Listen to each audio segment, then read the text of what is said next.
Hello dear students, welcome to our channel. कैसे हैं आप सब?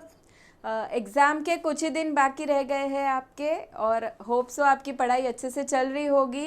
ठीक है, रिवीजन टाइम सबका चल रहा होगा। अब इसी रिवीजन में आपको हेल्प करने के लिए आज का वीडियो हम बना रहे हैं। ठीक है, आज हम करने वाले हैं एक सैम्पल पेपर सॉल्व। ठीक है, एक पेपर सॉल्व करेंगे एंड उसके पहले हम डिस्कशन करेंगे कुछ पेपर पैटर्न पे।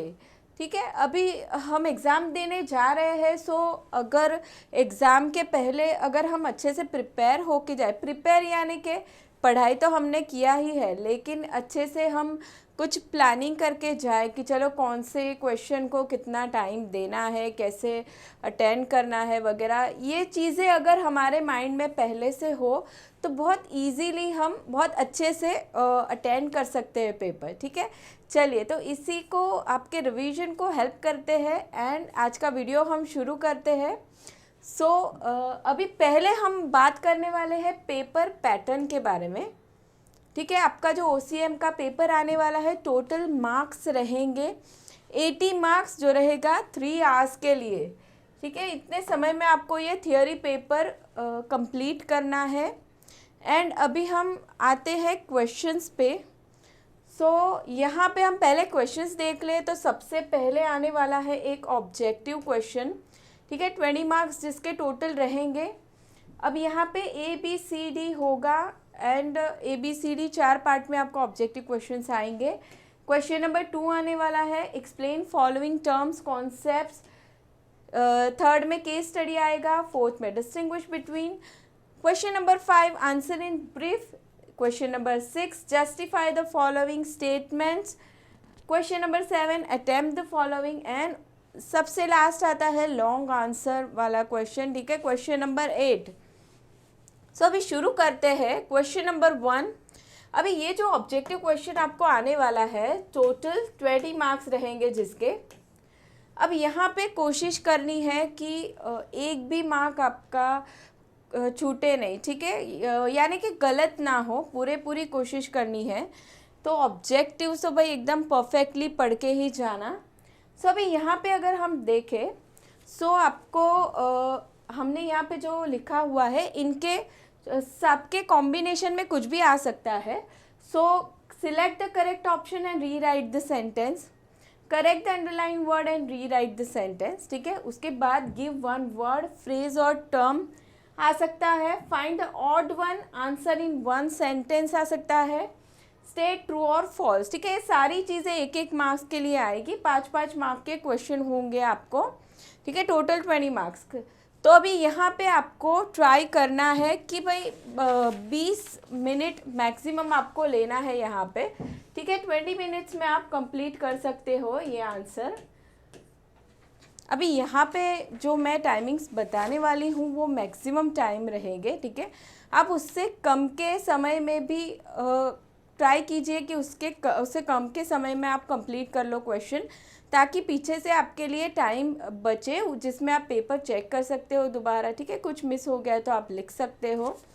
क्वेश्चन नंबर 1 ऑब्जेक्टिव क्वेश्चंस, यहाँ पे आपको ट्राई करनी है कि मैक्सिमम 20 मिनट में आप इस क्वेश्चन को ख़त्म कर लो। ठीक है, और यहाँ पे इनके कॉम्बिनेशंस में कुछ भी आ सकता है। नाउ नेक्स्ट अभी हम बात करेंगे।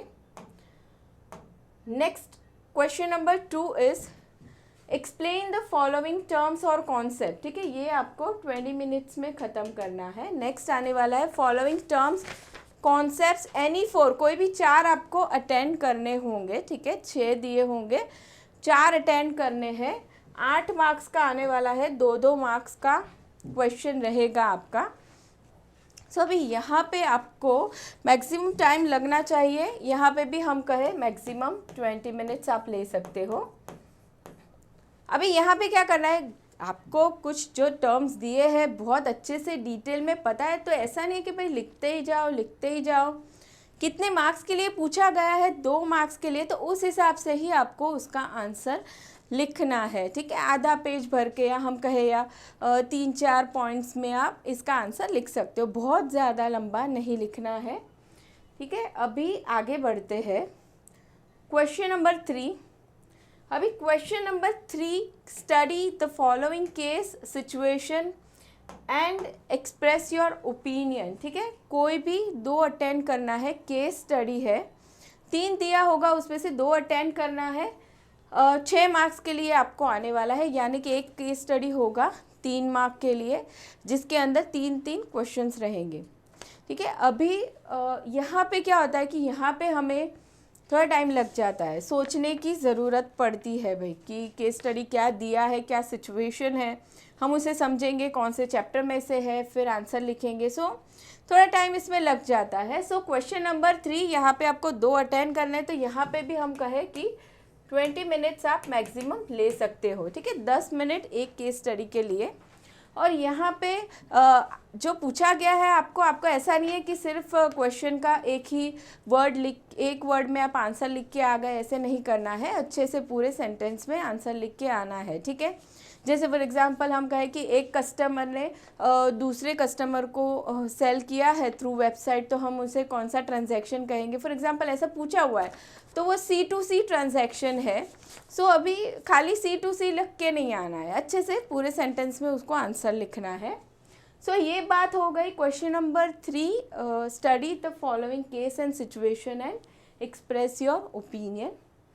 अभी आगे बढ़ते हैं क्वेश्चन नंबर 4 की तरफ, जो रहेगा distinguish between the following any 3। कोई भी 3 आपको अटेंड करने हैं, 4 दिए होंगे, 12 मार्क्स के लिए ये क्वेश्चन है। ठीक है, यानी कि एक डिस्टिंग्विश बिटवीन आपको 4 मार्क के लिए होगा। अभी यहाँ पे आपको अच्छे से पॉइंट वाइज प्रेजेंटेशन करना है। अभी 4 मार्क के लिए पूछा है, तो आप ऐसा नहीं है कि सिर्फ 4 पॉइंट्स ही लिख के आ जाओ। ठीक है, वहाँ पे फिर आपको मार्क्स कटने के चांसेस बढ़ जाएंगे। एटलीस्ट आप 6 पॉइंट तो लिख ही सकते हो, या ट्राई करें कि 5 लिख के आए। ठीक है, ताकि आपको अच्छे से मार्क्स मिले, क्योंकि थियोरी पेपर रहेगा आपका। सो यहाँ पे हम कहें कि आपको क्वेश्चन नंबर 4 में आप ले सकते हो 30 मिनट्स मैक्सिमम। ठीक है, एक डिस्टिंग्विश बिटवीन लिखने के लिए हम कहें 10 मिनट्स लगे, तो फिर 30 मिनट्स में मैक्सिमम ये क्वेश्चन आपका ख़त्म होना चाहिए। अभी हम बात करें नेक्स्ट क्वेश्चन नंबर 5, जो रहेगा आंसरिंग ब्रीफ एनी 2। कोई भी 2 आपको अटेंड करने हैं एंड रहेगा 8 मार्क्स के लिए, यानी कि एक क्वेश्चन का 4 मार्क्स रहेंगे। ठीक है, सो यहाँ पे अभी क्वेश्चन नंबर 5 भी हम कहें 20 मिनट्स में आपको ख़त्म करना है। अभी 4 मार्क का क्वेश्चन है, तो वहाँ पे भी आपको थोड़ा अच्छे से लिख के आना है। ठीक है, बहुत छोटा आंसर भी नहीं लिखना है, या बहुत ज़्यादा लेंथी जैसे हम क्वेश्चन नंबर 8 में लिखेंगे वैसे भी नहीं लिखना है। ठीक है, सो यहाँ पे आप क्वेश्चन नंबर 5 20 मिनट्स में ख़त्म कर सकते हैं। अभी नेक्स्ट हम बात करें question number 6, justify the following statements. ठीक है, ज़्यादातर स्टूडेंट्स को यहाँ पे डर लगता है जस्टिफाई द फॉलोइंग स्टेटमेंट्स में। यहाँ पे आपको एनी 2 अटेंड करने होंगे। ठीक है, और आएगा 8 मार्क्स के लिए, यानी कि एक क्वेश्चन आपका रहेगा 4 मार्क्स के लिए। जो भी स्टेटमेंट दिया हुआ है उसे जस्टिफाई करना होगा। ठीक है, वो स्टेटमेंट्स में जो चीज़ें बताई है उसके लिए आपको रीजंस लिखने हैं कि क्यों वो सेंटेंस सही है। ठीक है, सो यहाँ पे अभी 4 मार्क्स का क्वेश्चन है, तो आपको ट्राई करें एटलीस्ट आप 6 पॉइंट लिख के आए। ठीक है, एटलीस्ट 6 नहीं हो पा रहा है 5 पॉइंट में लिख के आए, ताकि कुछ गलत भी हो जाए तो आपके मार्क्स ना कटे। ठीक है स्टूडेंट्स, चलिए तो अभी यहाँ पे आप ले सकते हैं क्वेश्चन नंबर 6 20 मिनट्स। 20 मिनट्स में इसे ख़त्म करना है, क्योंकि यहाँ पे भी थोड़ा सोचना पड़ेगा, याद करना पड़ेगा ज़्यादा थोड़ा। So next is question number 7, attempt the following any 2। 10 marks के लिए होगा, यानी कि 5-5 मार्क्स के 2 क्वेश्चन आपको यहाँ पे अटेंड करने हैं। ठीक है, यहाँ पे थोड़ा लॉन्ग आंसर लिखना होगा आपको, ज़्यादा शॉर्ट आप यहाँ पे नहीं लिख पाएंगे। 5-5 मार्क्स के 2 क्वेश्चन होंगे। सो यहाँ पे आप 25 मिनट्स ले सकते हैं मैक्सिमम। ठीक है, एंड उसके बाद तो सबसे लॉन्ग आंसर आने वाला है question number 8।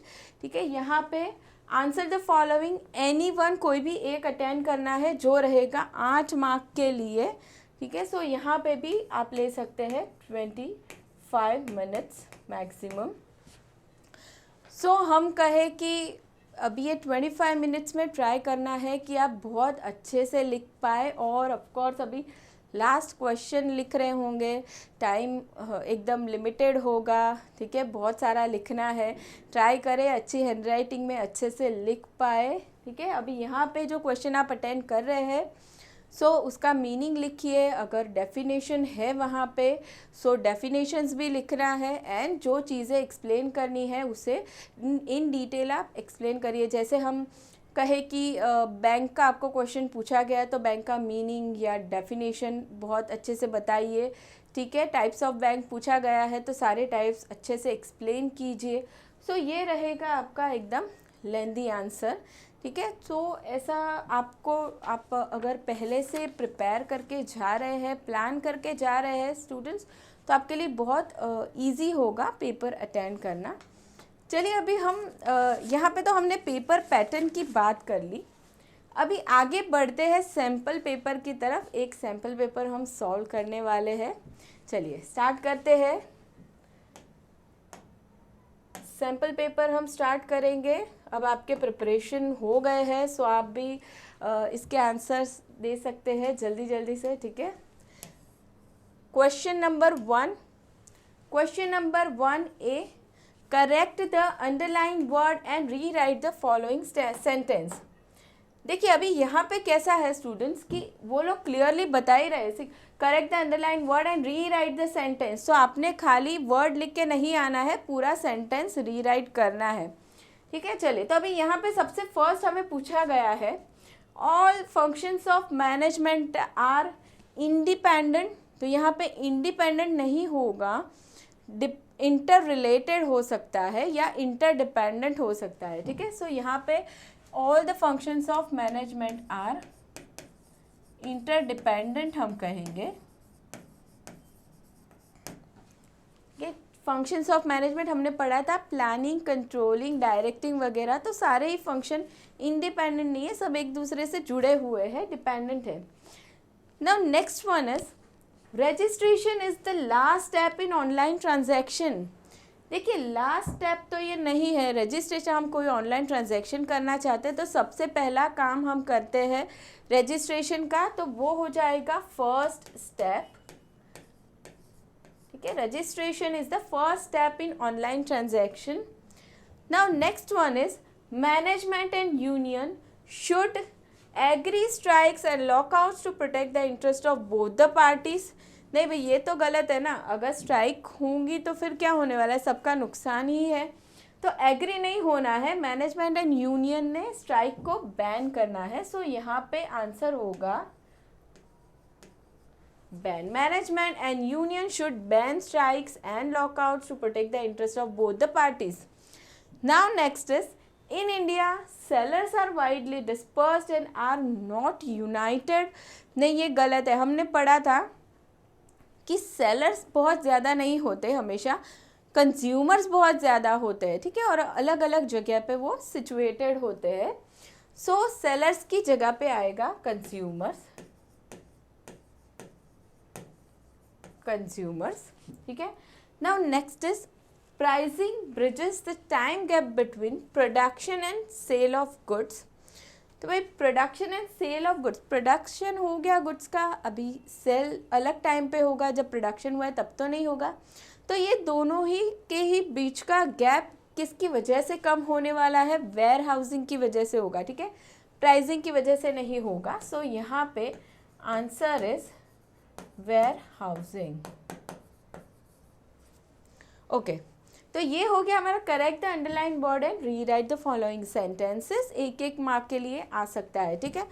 Now next one is select the correct option and rewrite the sentence. देखिए वो लोग बता ही रहे रीराइट द सेंटेंस, तो हमें रीराइट करना है पूरा सेंटेंस। नाउ सबसे पहला है यहाँ पे dash sets out the standards for controlling, ठीक है, 3 ऑप्शन है, स्टाफिंग, प्लानिंग एंड कोऑर्डिनेटिंग। देखिए कंट्रोलिंग प्रोसीजर जो हम करते हैं वहाँ उसके लिए जो स्टैंडर्ड्स रिक्वायर्ड होते हैं वो कहाँ पे बनते हैं, वो बनते हैं at the time of planning. So यहाँ पे आंसर आने वाला है प्लानिंग, ठीक है, planning is the answer. Next is the process of contracting a business function to someone else is called as, हम हमारा बिजनेस फंक्शन किसी और को देंगे, ठीक है, कॉन्ट्रैक्ट बेसिस पे, सो हम उसे क्या कहेंगे?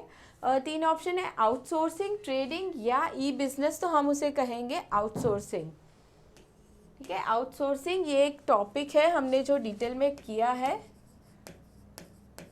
Outsourcing. Okay, now next is for economic growth and national security dash stability is required. तो 3 ऑप्शन है, पॉलिटिकल, सोशल या इकोनॉमिक। सो यहाँ पे आंसर रहेगा पॉलिटिकल स्टेबिलिटी। अगर पॉलिटिकल स्टेबिलिटी हो कंट्री में तो ही इकोनॉमिक ग्रोथ हो सकता है। सो पॉलिटिकल यहाँ पे होगा आंसर। चलिए अभी नेक्स्ट हम क्वेश्चन देखते हैं। According to Gandhian philosophy dash are the trustees of the society's wealth. अभी यहाँ पे 3 ऑप्शन है, कंज्यूमर्स, गवर्नमेंट एजेंसीज या बिजनेसमैन। अभी ये हमने एक ट्रस्टीशिप का कॉन्सेप्ट पढ़ा था जहाँ पे गांधी जी ने ऐसा कहा है कि भाई जो बिजनेसमैन है उन्हें ट्रस्टीज ऑफ द सोसाइटी कहा जाएगा, ताकि क्योंकि वो सोसाइटी का ध्यान रख सके। सो यहाँ पे आंसर आने वाला है बिजनेसमैन, ठीक है, यहाँ पे आंसर होगा businessman. Okay, now next is commodity exchange is an example of dash market. ये हमने पढ़ा था टाइप्स ऑफ मार्केट में। So commodity exchange is an example of dash market. So 3 option है, कैपिटल, रेगुलेटेड या अनरेगुलेटेड। तो commodity exchange होगा regulated market. Regulated क्यों? क्योंकि कमोडिटी एक्सचेंज को काफ़ी सारे रूल्स एंड रेगुलेशंस फॉलो करने होते हैं, ठीक है, कोई भी रूल्स रेगुलेशन वो स्किप नहीं कर सकता। सो यहाँ पे आंसर आएगा रेगुलेटेड, ठीक है। ये हो गया हमारा क्वेश्चन नंबर 1 का बी, ठीक है। ऑब्जेक्टिव क्वेश्चंस में स्टूडेंट्स आपको ट्राई करना है कि बिल्कुल भी मार्क्स यहाँ पे आपके ना कटे, ठीक है। बहुत अच्छे से लिख के आना है और अच्छी हैंडराइटिंग में लिख के आना है, ताकि चेक करने वालों के लिए बहुत आसानी रहे। चलिए अभी हम देखते हैं सी, आंसर इन 1 सेंटेंस। देखिए आंसर इन 1 सेंटेंस है, एक मार्क के लिए पूछा जाएगा, तो आपको उस तरीके से ही आंसर लिखना है, ठीक है। बहुत लंबा आंसर मत लिख के आइए। चलिए अभी यहाँ पे हम देखते हैं what is the role of SIDBI है, what is LPO, type of advertising should be, what type of advertising should be avoided. 4th question है, who shall be appointed as president of national commission and what are capital markets. सारी चीज़ें हम एक marks में बताएंगे। SIDBI small industries development bank of India क्या होता है, क्यों काम करता है, MSME के लिए काम करता है, ठीक है। LPO legal process, outsourcing, types of outsourcing में था कौन सी एडवर्टाइजिंग अवॉइड होनी चाहिए, जो मिसलीडिंग हो, एक्सेजरेट हो, ठीक है, कस्टमर को मिसलीड करती हो वैसी। अभी नेशनल कमीशन का प्रेसिडेंट कौन हो सकता है, तो सुप्रीम कोर्ट का जज होगा। कैपिटल मार्केट्स क्या है, जहाँ पे लॉन्ग टर्म फंड्स का डीलिंग होगा, ठीक है। सो यहाँ पे हम देखते हैं 1 सेंटेंस में कैसे प्रेजेंट किया हुआ है। सो यहाँ पे क्वेश्चन नंबर 1C देखिए, सबसे पहला क्वेश्चन है सिडबी के बारे में। So small industries development bank of India acts as the principal financial institution for promotion, financing, development of the micro, small and medium enterprises, ठीक है। सिडबी के बारे में लिख रहे हैं तो ये micro, small and medium enterprises word आना ही चाहिए, ठीक है। तो भाई पूरे मार्क्स मिल जाएंगे। नेक्स्ट हमने LPO के बारे में देखा। सो legal process outsourcing is a type of KPO in which processes that are specific to legal services is outsourced to an outside law firm or legal support service company, ठीक है। एक sentence में, 1-2 sentence में अच्छे से explain कर लेना है। उसके बाद हमने एडवर्टाइजिंग के बारे में लिखना है। So false, misleading and vulgar advertisement should be avoided, and उसके बाद फोर्थ क्वेश्चन था नेशनल कमीशन के प्रेसिडेंट के बारे में. So a person who is और हैज़ बीन अ जज of supreme court shall be appointed as president of national commission by central government in consultation with chief justice of India. And capital market के बारे में next question था. So capital market is a market for borrowing and lending of long term capital which is required by business enterprises. ठीक है, long term capital यहाँ पे ध्यान में रखना है. सो अभी ये बात हो गई answer in one sentence. Next हम आगे बढ़ते हैं जो है ट्रू और फॉल्स. ठीक है, आते हैं क्वेश्चंस पे. स्टेट ट्रू और false. Promoting India as a startup hub across the world is one of the objective of startup India initiative. So ये ट्रू है स्टूडेंट्स. ठीक है, यहाँ पे आएगा true. Next is air transport is cheapest mode of transport. ठीक है, बिना पढ़े गए हो तो भी लिख सकते हो कि एयर ट्रांसपोर्ट कभी भी चीपेस्ट नहीं हो सकता. सो यहाँ पे आएगा false. Next is LPO stands for legal product outsourcing. तो ये भी फॉल्स है. LPO का मतलब होता है लीगल प्रोसेस आउटसोर्सिंग. सो यहाँ पे the statement is false. Next is consumer protection act is not required in India. नहीं भाई, कंज्यूमर प्रोटेक्शन एक्ट तो चाहिए ना कंज्यूमर के प्रोटेक्शन के लिए. सो ये स्टेटमेंट भी फॉल्स है. Next is trademarks can not be copied. नहीं, ये अभी देखिए ट्रेडमार्क हमने पढ़ा था. What is trademark? जो हमारे ब्रांड होते हैं, जो प्रोडक्ट को नाम दिया जाता है. ठीक है, सो वो जो ब्रांड है उन्हें रजिस्टर्ड किया जाता है. सो वो बन जाते हैं फिर ट्रेडमार्क्स. तो उन ट्रेडमार्क्स को कॉपी नहीं किया जा सकता है. ठीक है, सो ये स्टेटमेंट सही है, ट्रू है. Trademarks can not be copied. ठीक है, तो यहाँ तक अभी हमारे एक एक मार्क्स वाले ऑब्जेक्टिव्स ख़त्म हो गए.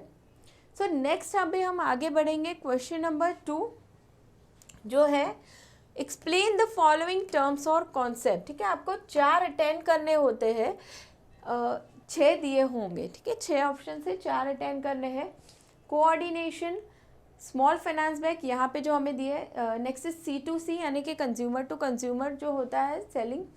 Ethics, commodity, concept of market and market research. ठीक है, सबका मीनिंग हम देखते हैं एक एक करके. सो यहाँ पे 2-2 मार्क्स के जो क्वेश्चन आएंगे. बहुत ज़्यादा लंबा मत लिख के आना. ठीक है, 3-4 पॉइंट्स, थोड़ा आधा पेज भर के आप थोड़ा एक्सप्लेन कर सकते हैं. ठीक है, बहुत ज़्यादा छोटा भी नहीं लिखना है, बहुत लंबा ज़्यादा नहीं लिख देना. ठीक है, जैसे कोऑर्डिनेशन तो बहुत अच्छे से आता है, तो ठीक है 2 मार्क के हिसाब से लिख के आना. सो आते हैं हम यहाँ पे आंसर देखते हैं. देखिए सबसे पहला हमें लिखना है कोऑर्डिनेशन के बारे में. So coordination refers to, coordination का हमने डिटेल में पढ़ा था 2nd चैप्टर में. What is coordination? देखिए बिजनेस में काफ़ी सारे अलग अलग लेवल पे काम चल रहा होता है, अलग अलग एक्टिविटीज़ हो रही होती है, तो उन सब का एक साथ कोऑर्डिनेशन होना बहुत ज़रूरी है. ठीक है, वरना ऑर्गेनाइजेशन का गोल अचीव नहीं हो सकता. So coordination refers to integration and synchronization of the group efforts so as to provide unity of action for organizational goals. Now it is a hidden force which binds all the other functions of management together. Now coordination between different functions and levels of management ensures smooth flow of organizational activities. ठीक है, अभी next हमें पूछा है small finance bank के बारे में. So small finance bank are a type of niche banks in India. They have small finance bank licence and provide basic banking service of accepting and deposits and lending. ठीक है, basic functions ये bank करेगी, बहुत ज़्यादा amount में deal नहीं करेगी. Now the aim of this bank is to provide financial inclusion to sections of society which is not being served by other bank. हमारे जो बड़े बड़े कमर्शियल बैंक्स वगैरह है वहाँ से जो लोग काफ़ी लोग हैं जिनको ये बेसिक फैसिलिटी नहीं मिल पाती बैंक की. यहाँ पे उनको फैसिलिटी मिल सकती है. Next is C2C, consumer to consumer, ठीक है। What is consumer to consumer? एक कंज्यूमर सेल कर रहा है दूसरे कंज्यूमर को प्रोडक्ट ऑनलाइन, ठीक है, और जो वेबसाइट है वो इंटरमीडियरी के तरह काम कर रही है, ठीक है, दोनों को मिलाने का काम कर रही है बस, तो उसे हम कहेंगे C2C। Now C2C is a form of E business which involves online transaction between customer through a third party. Now a consumer posts an item he wants to sell on a website and other consumer bid to purchase it. Here the site acts as an intermediary between the consumer. ठीक है, website खाली intermediary के तौर पे काम करेगी। Now next है ethics के बारे में क्वेश्चंस। इथिक्स क्या होता है? इथिक्स बताएगा बिजनेस को कि कौन कौन सा रूल्स एंड रेगुलेशन फॉलो करना है, कौन सा सही है कौन सा गलत है, ठीक है, बिजनेस के क्या काम सही है क्या काम गलत है। Now ethics imply a set of rules and principles that the organization should follow. Ethics is a branch of social science. The word ethics is derived from the Greek word ethos, meaning character, ठीक है, ये तो objective में भी आता है आपको कि ethics is derive from the Greek word Athos. चलिए अभी नेक्स्ट हम देखते हैं। नेक्स्ट आपको पूछा गया है commodity concept of market. Commodity concept of market, ये हमने जो मार्केट के कॉन्सेप्ट्स पढ़े थे, प्लेस कॉन्सेप्ट पढ़ा था, एक्सचेंज कॉन्सेप्ट पढ़ा था, वहाँ से है ये question. So in the commodity concept of market, process of buying and selling of goods and services is given importance and not the place of exchange, ठीक है, कि बाइंग सेलिंग प्रोसेस ज़रूरी है तो उसे हम कहेंगे कमोडिटी कॉन्सेप्ट। भले ही बायर एंड सेलर मार्केट में नहीं मिल रहे हो, प्लेस मैटर नहीं कर रही है यहाँ पे, ठीक है, बाइंग एंड सेलिंग ज़रूरी है। So in this process buyer and seller as well as the commodity exchange place an important role. Now next, market research. Market research is the process of collecting and analyzing the information from the consumer in order to identify their needs. देखिए market research के बारे में पूछा गया है तो हम खुद भी थोड़ा सोच के लिख सकते हैं मार्केट रिसर्च यानी क्या। मार्केट में कौन होता है? कंज्यूमर्स। तो भाई कंज्यूमर्स के बारे में रिसर्च करना है, उनसे इंफॉर्मेशन लेनी है, ठीक है, अलग अलग तरीक़ों से फिर उन्हें एनालाइज करना है, स्टडी करना है कि कंज्यूमर को क्या रिक्वायरमेंट है, क्या उनकी एक्सपेक्टेशन है, ठीक है, ये सारी चीज़ों को हम बोलेंगे marketing research. So it helps to find out what the consumer wants to buy, when he wants to buy, in what quantity and what price. It helps a business firm to take various decisions regarding successful marketing of product, ठीक है। Of course जब marketing research हुआ है तो वो help किसको करेगा? सबसे पहले तो बिजनेसेस को, कि रिसर्च के अकॉर्डिंगली वो प्रोडक्ट डेवलप करें, ठीक है। अभी नेक्स्ट क्वेश्चन पे आते हैं हम। क्वेश्चन नंबर 2 तो हो गया हमारा, ठीक है। अभी हम आगे बढ़ेंगे क्वेश्चन नंबर 3 की तरफ, जो है हमारा study the following case situation and express your opinion. यहाँ पे केस स्टडी को आपको सबसे पहले तो आप रीड कर लो, ठीक है, 3 आपको दिए होंगे, उसमें से आपको 2 अटेंड करना है। सो आप पहले रीड कर लो तीनों ही कि आप किस में कंफर्टेबल हो, ठीक है, तीनों अलग अलग चैप्टर से होंगे तो आप किसके आंसर्स लिख पा रहे हो वो डिसाइड करके फिर आप वापस से एक बार पढ़ लो केस सिचुएशन अच्छे से समझ के, फिर आपको आंसर लिखना है। आंसर भी सिर्फ एक वर्ड लिख के मत आ जाना, ठीक है, सेंटेंस में अच्छे से प्रेजेंटेशन करना है। सो अभी यहाँ पे हम शुरुआत करते हैं। सबसे पहला केस स्टडी पढ़ते हैं कि Hardik joined a mid size CA firm for his articleship. There are 5 partners in the firm and more than 40 article assistants. Now Hardik got registered under one partner, ठीक है, 5 पार्टनर है, उसमें से एक पार्टनर के अंडर हार्दिक ने रजिस्ट्रेशन किया है। Now however, since it is a very busy period, he is currently working with 2 partners on 2 different assignments. क्या कर रहा है वो? 2 पार्टनर्स के साथ काम कर रहा है, दोनों का काम अलग अलग है, ठीक है, दोनों पार्टनर्स का। अब यहाँ पे both partners are giving him orders and Hardik is getting confused as to whose task to complete first. दोनों पार्टनर्स ऑर्डर दे रहे हैं, ठीक है। अभी हमने ये कॉन्सेप्ट पढ़ा था सबसे फर्स्ट चैप्टर में, सो उसके ऊपर ये हमें केस स्टडी पूछा गया है, ठीक है। अभी यहाँ पे प्रॉब्लम क्या हो रही है, दो बॉस हो गए, एक सबऑर्डिनेट को ऑर्डर्स दे रहे हैं। अभी यहाँ पे सबसे पहला हमें क्वेश्चन पूछा गया है कि which principle of management is not being followed in the above case. Second is what is the advantage of following this principle of management. Next is what is the ideal solution to Hardik's problem. देखिए सबसे पहले which principle of management is not being followed in the above case. Henri Fayol के जो हमने principal पढ़े थे उसमें से एक प्रिंसिपल था यूनिटी ऑफ कमांड। कमांड यानी कि ऑर्डर। सो जो ऑर्डर मिलते हैं सबऑर्डिनेट को उनके सुपीरियर से, वो एक ही सुपीरियर से ऑर्डर मिलना चाहिए, तो वो यहाँ पे प्रिंसिपल फॉलो नहीं हो रहा है, ठीक है। तो उसका आंसर आएगा unity of command.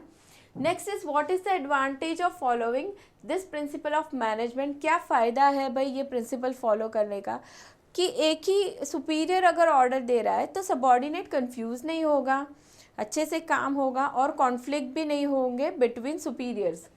Now next is what is the ideal solution to Hardik's problem. अब इस प्रॉब्लम का सोल्यूशन क्या है कि भाई हार्दिक का कोई एक ही बॉस डिसाइड किया जाए कि दो पार्टनर में से कौन उसे काम देगा, ठीक है। ये सॉल्यूशन है इस प्रॉब्लम का। तो अभी यहाँ पे हम देखते हैं सॉल्यूशन उन लोगों ने कैसे प्रेजेंट किया हुआ है। देखिए सबसे फर्स्ट आंसर रहेगा आपका principle of unity of command is not being followed in the above case. Second का आंसर रहेगा this principle helps in managing conflicts and solving disputes among people in the organization. It also helps in avoiding confusions. Third answer है Hardik should ideally know who is his immediate superior is and should receive orders only from him. For this purpose the organization hierarchy should be well defined. ठीक है, इसने जान लेना है उसका immediate superior कौन है। सो ऑर्गेनाइजेशन ने उसका जो हायरार्की है, सीक्वेंस है सुपीरियर सबऑर्डिनेट रिलेशन की, उसे अच्छे से डिफाइन करना होगा। चलिए ये हो गई हमारी फर्स्ट केस स्टडी। अभी हम नेक्स्ट आगे देखते हैं, सेकेंड की तरफ बढ़ते हैं। So second is mister Ram an emerging entrepreneur has designed a structure of his business organisation by taking into consideration the required resources such as land, money, machinery, workforce, etc. for his new business. Ram ने क्या किया, business चालू कर रहा है वो, ठीक है। तो उसके लिए फिर उसने रिसोर्सेज भी सोच लिए कौन कौन से रिक्वायर्ड होंगे। नाउ ही अपॉइंटेड, उसने क्या किया, he appointed mister Shyam as a manager. Mister Ram has assigned the responsibilities such as recruitment, selection, training and development and to determine remuneration of employees to Mr. Shyam. Shyam को क्या काम दिया है भाई कि एम्प्लॉयज़ को आप रिक्रूट करो, सिलेक्ट करो, ट्रेनिंग दो, रेम्यूनरेशन डिसाइड करो। ह्यूमन रिसोर्स का काम उसे दे दिया। अभी आगे देखते हैं। Mister Ram has also appointed mister Shubham to supervise the work done by the employees according to the standards given to the employees. देखिए इस बात से ही पता चल गया कि कंट्रोलिंग का फंक्शन इसे दिया हुआ है, ठीक है। इसने क्या करना है, एज पर स्टैंडर्ड्स चेक करना है काम हो रहा है कि नहीं, सुपरवाइज करना है। Now mister Shubham has to also suggest the remedies to employees wherever necessary. On this context, find out the management function performed by Mr. Ram, Mr. Shyam and Mr. Shubham. ठीक है, अभी मिस्टर राम क्या कर रहा है, owner है, ठीक है, रिसोर्सेस ला रहा है, प्लानिंग कर रहा है। सो प्लानिंग का काम है उसका, ऑर्गेनाइजिंग का है। श्याम क्या कर रहा है, ह्यूमन के रिसोर्स के रिलेटेड सारा काम उसे दिया है, ठीक है। सो स्टाफिंग हम कह सकते हैं। शुभम की बात करें तो शुभम क्या कर रहा है, कंट्रोलिंग हमने देखा, कंट्रोलिंग करेगा और वो हेल्प भी कर रहा है एम्प्लॉयज़ को, डायरेक्टिंग काम भी कर रहा है वो, ठीक है। तो ये हमारे आंसर्स होंगे। अभी आते हैं हम आंसर्स की तरफ। सो सबसे पहला रहेगा mister Ram is performing planning function and organising function of management. ठीक है। उसके बाद हमें लिखना है क्यों प्लानिंग एंड ऑर्गेनाइजिंग हम बता रहे हैं, क्योंकि वो सारी चीज़ें डिसाइड कर रहा है फ्यूचर के लिए, ठीक है, एंड रिसोर्सेज भी ला रहा है, so planning and organising. Next mister Shyam की बात करें, so Shyam is performing staffing function of management. क्यों स्टाफिंग फंक्शन हमने बताया यहाँ पे, क्योंकि वो सारी चीज़ें देख रहा है related to employees, recruitment, selection, training, development, ठीक है। अभी नेक्स्ट हम बात करें मिस्टर शुभम की। सो मिस्टर शुभम का क्या काम है, एक तो कंट्रोलिंग करना एंड दूसरा डायरेक्टिंग करना। अभी क्यों हमने डायरेक्टिंग एंड कंट्रोलिंग बताया, ये बात भी हम उन्हें एक्सप्लेन करेंगे कि भाई mister Ram has appointed mister Shubham to supervise the work done by employee. एक तो वो सुपरवाइज कर रहा है एंड दूसरा क्या कर रहा है, चेक कर रहा है, इवेल्युएट कर रहा है एज पर स्टैंडर्ड्स काम हो रहा है कि नहीं हो रहा है, ठीक है। तो इस तरीके से आपको प्रेजेंट करना है, सिर्फ प्लानिंग एंड ऑर्गेनाइजिंग लिख के मत आ जाना, ठीक है। चलिए अभी नेक्स्ट हम देखते हैं third case study. Third case study हमें क्या दिया हुआ है, so okay, third mister Jagan के बारे में हमें कहा गया है। So mister Jagan is a salaried person, he wants to take policy for his 2 children which assures them protection as well as completes their financial needs once they become major by age। ठीक है, बहुत छोटा case study है कि mister Jagan की income क्या है, salary income है, उन्हें उनके 2 बच्चों के लिए पॉलिसी लेनी है, ठीक है। अभी वो क्या सोच रहे हैं पॉलिसी के बारे में कि बच्चों को प्रोटेक्शन भी मिले एंड दूसरा उनकी फाइनेंशियल नीड भी जब वो बड़े हो तो कंप्लीट हो जाए। सो सबसे फर्स्ट क्वेश्चन है यहाँ पे, suggest him a policy which can satisfy requirement of his children. अब उसके बाद आता है who are the beneficiaries of policy and in the above case which principle is involve. चलिए अभी कौन सी पॉलिसी ली जाएगी, तो ऑफकोर्स पॉलिसी कौन सी होगी, चाइल्ड पॉलिसी होगी, ठीक है, चाइल्ड इंश्योरेंस पॉलिसी, जहाँ पे क्या होगा, बच्चों की लाइफ को भी प्रोटेक्शन मिलेगी एंड फाइनेंशियल नीड भी सेटिस्फाई होगी। अभी उसके बाद बेनिफिशियरी का क्वेश्चन था, तो पॉलिसी में बेनिफिशियरी कौन होगा, ऑफ कोर्स बच्चे होंगे, चिल्ड्रन बड़े हो जाएंगे तब, तो 2 children of mister Jagan will be beneficiaries of this policy. Now next is कौन सा प्रिंसिपल यहाँ पे एप्लीकेबल होगा उसकी बात है। So the principle of insurable interest is involved here as Mr. Jagan has insurable interest in the subject matter of insurance, that is his children, ठीक है। इंश्योरेबल इंटरेस्ट का प्रिंसिपल हमने पढ़ा था, यानी कि जिस चीज़ का इंश्योरेंस लिया जा रहा है उसमें पॉलिसी होल्डर को इंटरेस्ट होना चाहिए, ठीक है। यहाँ पे बच्चों की लाइफ पे लिया जा रहा है पॉलिसी, तो क्या होगा यहाँ पे, ये प्रिंसिपल एप्लीकेबल होगा, प्रिंसिपल ऑफ इंश्योरेबल इंटरेस्ट, ठीक है। चलिए ये हो गया हमारा केस स्टडी। अभी हम आगे बढ़ते हैं distinguish between. Question number 4, question number 4 distinguish between, ठीक है। 4 दिए होंगे, उसमें से 3 अटेंड करने हैं आपको, 4-4 मार्क का एक होगा। सो अभी हम देखते हैं कैसे प्रेजेंटेशन करना है, ठीक है। सो स्टाफिंग एंड डायरेक्टिंग है यहाँ पे, सबसे फर्स्ट दिया गया है road transport, water transport, marketing and selling, life insurance and marine insurance.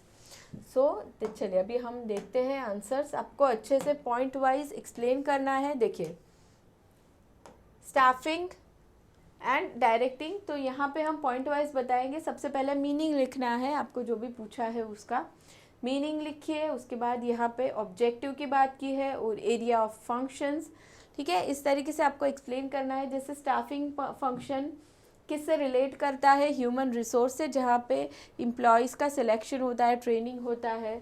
Directing क्या है, जहाँ पे क्या होगा, मैनेजर गाइड करेगा, इंस्पायर करेगा, ठीक है। सो ऐसे आपको सारी चीज़ें पॉइंट वाइज बतानी है स्टूडेंट्स, ठीक है। और एटलीस्ट आप ट्राई करें कि आप 6 पॉइंट तो लिख के ही आए, ठीक है। उसके बाद आपको नेक्स्ट पूछा गया है रोड ट्रांसपोर्ट, वाटर ट्रांसपोर्ट। अगर यहाँ से तो डिस्टिंग्विश आता है तो आपके लिए बहुत अच्छी बात है, ठीक है। आप अपने आप से भी अगर नहीं पढ़ के गए हो या याद नहीं है तो आप खुद से भी लिख सकते हो, अगर ऐसा पूछा गया रोड ट्रांसपोर्ट, वाटर ट्रांसपोर्ट, ठीक है। सो हम मीनिंग लिख सकते हैं स्पीड के बारे में, कैरिंग कैपेसिटी, देखिए यहाँ पे कॉस्ट पूछा गया है, ठीक है। सो वी कैन राइट, थोड़ा हम सोच के लिख सकते हैं। डोर टू डोर सर्विस, तो भाई door to door service road transport में होता है, यहाँ पे नहीं होता, ठीक है। चलिए अभी उसके बाद नेक्स्ट हमें पूछा गया है मार्केटिंग एंड सेलिंग।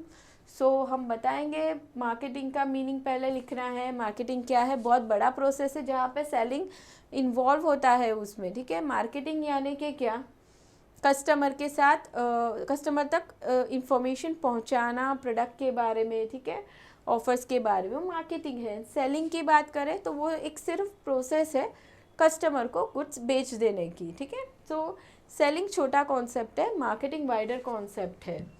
देखिए वाइडर कॉन्सेप्ट है, नैरोअर कॉन्सेप्ट है, तो ये भी एक आप अलग से पॉइंट लिख सकते हैं। सो पॉइंट वाइज प्रेजेंटेशन करना है। Next is life insurance, money in insurance, ठीक है। चलिए अभी नेक्स्ट हम देखते हैं क्वेश्चन नंबर 5। क्वेश्चन नंबर 5 हम पढ़ेंगे। चलिए answer in brief any two, 3 दिए हैं उसमें से कोई भी 2 लिखने होंगे, 4 मार्क्स के लिए आएगा, ठीक है। टोटल मार्क्स 8 मार्क्स होंगे। सो यहाँ पे सबसे पहला है define the entrepreneur, explain characteristics of entrepreneur. So and उसके बाद है utility functions of bank and right a short note on state commission. चलिए अभी हम देखते हैं इसके आंसर्स। सबसे पहला क्वेश्चन है एंटरप्रेन्योर के बारे में। सो हम यहाँ पे एंटरप्रेन्योर का मीनिंग बताएंगे पहले कि भाई an entrepreneur is a person who starts a business and is willing to risk loss in order to make money. Now hence in order to be an entrepreneur, an individual should possess certain characteristics. The characteristics or features of an entrepreneur are as follows, ठीक है। Meaning बता के आपको feature अच्छे से explain करने हैं। तो कौन कौन से फीचर्स हो सकते हैं एंटरप्रेन्योर के, सो फ्यूचर विजन, ठीक है, फ्यूचर के बारे में वो अच्छे से सोच सके वैसा होना चाहिए, डिसीजन ले सके। इंटेलेक्चुअल कैपेबिलिटीज़ होनी चाहिए एंटरप्रेन्योर में, टेक्निकल नॉलेज होना चाहिए। कोई भी बिजनेसमैन हो तो उसे उसके फील्ड के रिलेटेड टेक्निकल नॉलेज होना चाहिए, ठीक है। चाहे वो हम कहें स्मॉल बिजनेस हो, बड़ा हो या कोई भी टाइप का हो, बैंक हो या फिर हम कहें छोटा बिजनेस है, ठीक है, कोई शॉप हो, रिटेल शॉप, सबको अपने फील्ड का टेक्निकल नॉलेज होना चाहिए। देखिए एग्जांपल में उन्होंने डॉक्टर का दिया है, doctor possesses technical knowledge related to medical field. उसके बाद आ रहा है कम्युनिकेशन स्किल अच्छी होनी चाहिए, हार्ड वर्किंग होना चाहिए। Entrepreneur is highly optimistic, positive attitude वाला होना चाहिए। रिस्क बेयरिंग कैपेसिटी उसके अंदर होनी चाहिए, क्योंकि बिजनेस के साथ रिस्क हमेशा जुड़ा हुआ होता है। नेक्स्ट इज सेल्फ कॉन्फिडेंस, ठीक है, कॉन्फिडेंस उसमें होना चाहिए, किसी भी प्रॉब्लम से वो डर जाए वैसा नहीं होना चाहिए। नाउ नेक्स्ट हमें पूछा है यूटिलिटी फंक्शंस ऑफ बैंक, ठीक है। बैंक के जो हमने प्राइमरी फंक्शंस पढ़े थे, सेकेंडरी पढ़े थे, तो सेकेंडरी में यूटिलिटी फंक्शन थे। तो यूटिलिटी फंक्शन को हमें यहाँ पे बताना है कौन कौन से है। Issue of drafts and cheques, locker facility banks हमें प्रोवाइड करती है, प्रोजेक्ट रिपोर्ट, ठीक है, प्रोजेक्ट रिपोर्ट बनाती है बैंक उनके क्लाइंट के लिए। सो उन रिपोर्ट के ज़रिए क्लाइंट क्या कर सकता है, लोन्स ले सकता है, गवर्नमेंट से अप्रूवल्स ले सकता है। So project reports, gift cheque की फैसिलिटी है, underwriting service and last is gold related service, ठीक है। 4 मार्क का क्वेश्चन है, तो बहुत छोटा आंसर आप नहीं लिखेंगे, ठीक है, इतने इस तरीके से आपको एक्सप्लेन कर लेना है। एंड उसके बाद हमें लिखना है कंज्यूमर डिस्प्यूट रिड्रेसल कमीशन, ठीक है। सो यहाँ पे हम कॉम्पोजिशन बताएंगे। एंड उसके बाद आने वाला है, देखिए अभी कंज्यूमर डिस्प्यूट रिड्रेसल तो हमने 3 लेवल पे पढ़े थे, तो यहाँ पे हम स्टेट लेवल की बात करेंगे। सो यहाँ पे सबसे पहला कॉम्पोजिशन लिख रहा है, प्रेसिडेंट होते हैं मेंबर, प्रेसिडेंट कौन रहेगा, ठीक है, हाई कोर्ट का जज रहेगा, मेंबर कितने होंगे वो बता देना है। एंड उसके बाद टेन्योर क्या होगा, यानी कि कितने समय के लिए वो लोग काम कर सकते हैं, क्वालिफिकेशंस क्या रहेंगे, एज वगैरह सारी डिटेल्स एक्सप्लेन करनी है। टेरिटोरियल ज्यूरिडिक्शन, मॉनिटरी ज्यूरिडिक्शन, ठीक है, अपील यानी कि स्टेट कमीशन के ऑर्डर से कोई खुश नहीं है तो फिर वो कहाँ जाके अपील कर सकता है, नेशनल कमीशन में जाएगा। And rights of central government, ठीक है, ये ऑर्डर को अगर फॉलो नहीं किया गया तो सेंट्रल गवर्नमेंट क्या कर सकती है, ये सारी चीज़ें हम बताएंगे।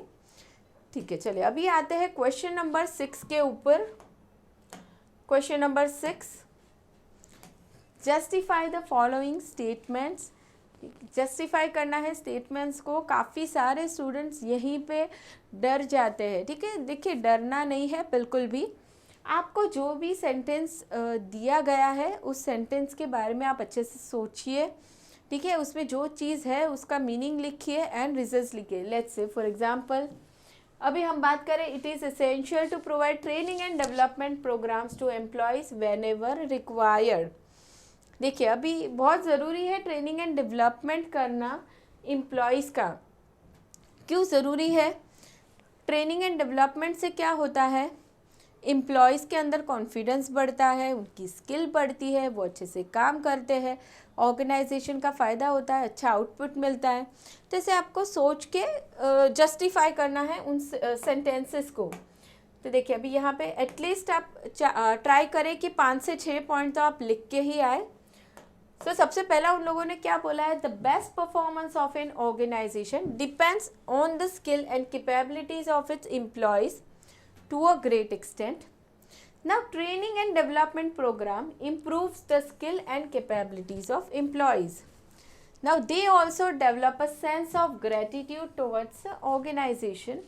It ultimately affects the profitability of organization. Thus it is essential to provide training and development programs to employees whenever required. ठीक है, अभी नेक्स्ट हमें पूछा गया है सेकेंड क्वेश्चन, वो है हमारा कोऑर्डिनेशन के बारे में कि coordination is needed at all levels of management.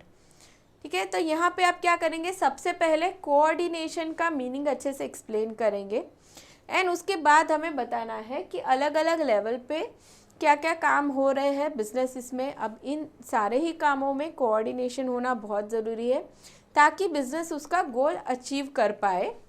सो यहाँ पे हम क्वेश्चन नंबर 2 का प्रेजेंटेशन देखते हैं। देखिए सबसे पहला मीनिंग लिखा जाएगा कि coordination is a process in which different activities of an organisation are integrated. ये हो गया मीनिंग। अभी different level of management are responsible for different activities and coordination among them is must. If their activities are not coordinated then it will be difficult to achieve the goal in a timely manner. Coordination है तो ही goal achieve कर पाएंगे, coordination नहीं है तो goal achieve नहीं होगा। Now further the resources of organization will also be wasted. Of course coordination नहीं है तो रिसोर्सेज का वेस्टेज ज़्यादा हो सकता है। Now hence coordination is needed at all levels of management. ठीक है, अभी आते हैं थर्ड क्वेश्चन की तरफ। Third question is, it is easy to set up e-business as compared to traditional business. ठीक है, तो अभी इसे हम जस्टिफाई करेंगे। सो सबसे पहले हम बता सकते हैं कि ई बिज़नेस क्या है। ठीक है, इलेक्ट्रॉनिक बिजनेस एंड उसके बाद हम कह सकते हैं कि जितना स्पेस ट्रेडिशनल बिजनेस में रिक्वायर्ड है उतना स्पेस ई बिज़नेस में रिक्वायरमेंट नहीं होता है। दूसरा क्या है, ई बिज़नेस की जो शुरुआत करने की फॉर्मेलिटीज़ वगैरह होता है बहुत इजीली हो जाता है कंपेयर टू ट्रेडिशनल बिजनेस। ये सारे रीजंस हम बताएंगे। सो अभी देखते हैं third question. Traditional business takes lengthy and complicated procedure to form, while it is relatively easy to set up e-business. Now, e-business also requires lower level of investment as compared to traditional business. This is because e-business do not have physical existence and require lesser manpower.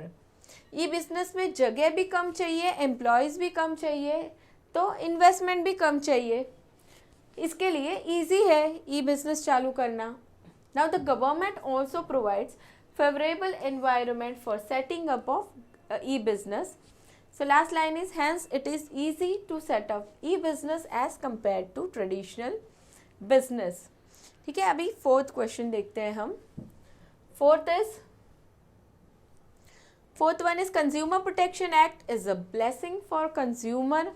Yes, तो अभी यहाँ पे हम सबसे पहले consumer का meaning लिख सकते हैं, ठीक है। कंज्यूमर हम किसे कहेंगे, और कंज्यूमर्स को बहुत अलग अलग तरीक़ों से एक्सप्लॉइट किया जा सकता है, ठीक है। सो उन्हें उस एक्सप्लॉइटेशन से बचाने के लिए कंज्यूमर प्रोटेक्शन एक्ट बनाया गया है। सो ये एक्ट एक तरीके से ब्लेसिंग है कंज्यूमर के लिए। इस तरीके से आपको पॉइंट वाइज एक्सप्लेन करना है।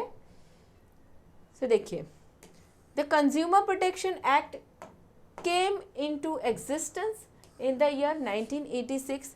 This act prescribes rights of consumers. It also provides three-tier quasi-judiciary machinery to solve consumer grievances.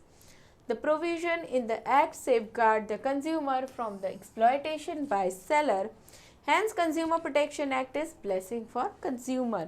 ठीक है, प्रोटेक्शन एक्ट में क्या दिया गया है, 3-tier quasi-judiciary सिस्टम जो हेल्प करता है कंज्यूमर की प्रॉब्लम को सॉल्व करने के लिए। राइट्स दिए गए हैं काफ़ी सारे कंज्यूमर को, तो उसकी वजह से क्या होगा, कंज्यूमर सेफगार्ड हो जाएगा अगेंस्ट एक्सप्लॉयटेशन बाय सेलर्स, ठीक है। तो इसी तरीके से आप जस्टिफाई करेंगे सेंटेंसेस को, ठीक है। चलिए अभी आगे बढ़ते हैं question number 7। Attempt the following. यहाँ पे आपको कोई भी 2 अटैम्प्ट करने हैं, 3 दिए होंगे, 5-5 मार्क्स के लिए होंगे। सो अच्छे से आंसर लिखना है इन डिटेल। तो यहाँ पे सबसे पहला पूछा गया है, व्हाट इज़ द सिग्निफिकेंस और importance of principal of management. ये प्रिंसिपल ऑफ मैनेजमेंट हमने पढ़े थे, लेकिन उसका इम्पॉर्टेंस बताना है हमें। उसके बाद है responsibilities of business units towards society at large, and उसके बाद consumer, who is consumer, and 5 rights of consumers बताने हैं। सो अभी हम आते हैं क्वेश्चन नंबर 7 पे, यहाँ पे आंसर पे। सो यहाँ पे फर्स्ट हमें प्रिंसिपल ऑफ मैनेजमेंट के इम्पॉर्टेंस बताने हैं। सो पहला, provide useful insight to manager, ठीक है। मैनेजर को प्रॉब्लम्स को अच्छे से समझने में हेल्प करता है principle of management. Next is understanding social responsibility, scientific decision, manager scientific decision ले सकता है प्रिंसिपल ऑफ मैनेजमेंट फॉलो करके। Next is helpful in efficient utilisation of resources, and उसके बाद आता है encourages research in development, develops objective approach, and last one is helps to coordinate and control. तो ये रहेगा importance of principles of management, ठीक है। अभी आगे बढ़ते हैं हम। अभी यहाँ पे हमें सोशल रिस्पॉन्सिबिलिटीज़ टुवर्ड्स सोसाइटी को एक्सप्लेन करना है, ठीक है। सो वो भी हम यहाँ पे एक्सप्लेन करेंगे। सो सबसे पहला यहाँ पे होगा प्रोटेक्शन ऑफ एनवायरनमेंट। सबसे पहले थोड़ा मीनिंग लिख देना है हमें, ठीक है। Since business can not function in isolation, it needs to ensure that interests of various social groups are balanced and properly protected. So business organization has following responsibilities towards societies at large, ठीक है। सबसे पहला protection of environment, better and maximum use of resources, reservation for weaker section, development of backward regions, protest against anti social activities, financial assistance, prevent congestion and employment generation, ठीक है। Prevent congestion यानी एक ही जगह पे industries open हो जाती है and बाकी जगहों पे नहीं होती है, तो ऐसा नहीं करना है, सारी जगहों पे बिजनेसेस को डेवलप करना है। सो प्रिवेंट कॉन्जेशन, तो ये हमने बात की रिस्पॉन्सिबिलिटी टुवर्ड्स सोसाइटी। एंड उसके बाद हमें देखना है कंज्यूमर के बारे में हमें पूछा गया था एंड उसके राइट्स हमें एक्सप्लेन करने हैं, ठीक है। तो यहाँ पे हमें पहले कंज्यूमर का मीनिंग बताना है, ठीक है। एंड उसके बाद उन्होंने बताया गया है कि 15 मार्च 1962 क्या था हमारा राइट्स ऑफ कंज्यूमर्स, एंड वहाँ पे डिक्लेयर किया गया था। तो ये हमारा वर्ल्ड कंज्यूमर्स राइट्स डे बन जाता है। और कौन कौन से राइट्स है वो हम एक्सप्लेन करेंगे अच्छे से। सबसे पहला राइट आता है राइट टू सेफ्टी, ठीक है। प्रोडक्ट या सर्विस सेफ होना चाहिए कंज्यूमर के लिए। राइट टू इंफॉर्मेशन, कंज्यूमर को सारी इंफॉर्मेशन लेने का हक है। Right to represent, right to choose, right to be heard, right to consumer education, right against spurious goods, right to protect from unfair business practices, right to redress, right to healthy environment. ठीक है, ये सारे ही rights हमने lecture में बहुत detail में किए हुए हैं। सो यहाँ पे इस क्वेश्चन में 5 मार्क का क्वेश्चन है, तो उस तरीके से हमें एक्सप्लेन करना है अच्छे से। ठीक है, चलिए अभी सबसे लास्ट क्वेश्चन जो बहुत लेंथी आंसर होगा, जिसका क्वेश्चन नंबर 8 पे हम आते हैं। यहाँ पे कोई भी एक अटेंड करना होगा। ठीक है, 8 मार्क के लिए पूछा जाएगा। सो 2 ऑप्शंस होंगे आपके पास। सो यहाँ पे पूछा गया है what is warehouse, different types of warehouse explain करना है। उसके बाद है explain the importance of marketing to the society, the firm and consumer. देखिए अभी यहाँ पे जैसे हम मान लो फर्स्ट क्वेश्चन की बात करें व्हाट इज़ वेयर हाउस, तो वेयर हाउस को अच्छे से डिटेल में एक्सप्लेन करो। ठीक है, एंड उसके टाइप्स को भी बहुत डिटेल में अच्छे से बताना है। चलिए अभी देखते हैं हम आंसर क्वेश्चन नंबर 8। देखिए यहाँ पे वेयर हाउस का मीनिंग बताया है, उसके बाद डेफिनेशन लिखा हुआ है, एंड उसके बाद different types of warehouses को देखिए डिटेल में लिखा है। Private warehouse, public warehouse, government, cold storage, duty paid, bonded and cooperative warehouses. सबसे लास्ट क्वेश्चन है, लेंदी है, तो यहाँ पे ऐसा हो सकता है कि आपके लिए टाइम कम रहे। ठीक है, अब बहुत जल्दी जल्दी लिख रहे हो, लेकिन ट्राई करना कि आप इस क्वेश्चन को ख़त्म कर पाए। ठीक है, एंड उसके बाद हमें लिखना है importance of marketing to firm consumer. So यहाँ पे भी हम मार्केटिंग के बारे में पहले एक्सप्लेनेशन देंगे, एंड उसके बाद हमें उसका इम्पॉर्टेंस बताना है। ठीक है, यहाँ पे importance of marketing to society. ठीक है, decreases distribution cost, increase in standard of living, managing consumer expectation, provides employment, increase in national income, consumer awareness. ठीक है, एंड उसके बाद फर्म के लिए क्या इंपॉर्टेंस रहेगा, so increases awareness, creates trust, tackling competition, increases sales, basis for market making decisions, sources of new ideas, and last one आता है importance of marketing to consumer। consumer के लिए क्या फ़ायदा है marketing का, provides variety of products, regular supply of goods, ensures provision of quality products, promotes product awareness, consumer satisfaction, helps in selection। ठीक है, सो यहाँ पे क्वेश्चन नंबर 8 हमने देख लिया, एंड यहाँ पे हमने एक सैम्पल पेपर भी देख लिया कि आपको किस तरीके से सॉल्व करना है अच्छे से। और all the best to everyone. Thank you for watching.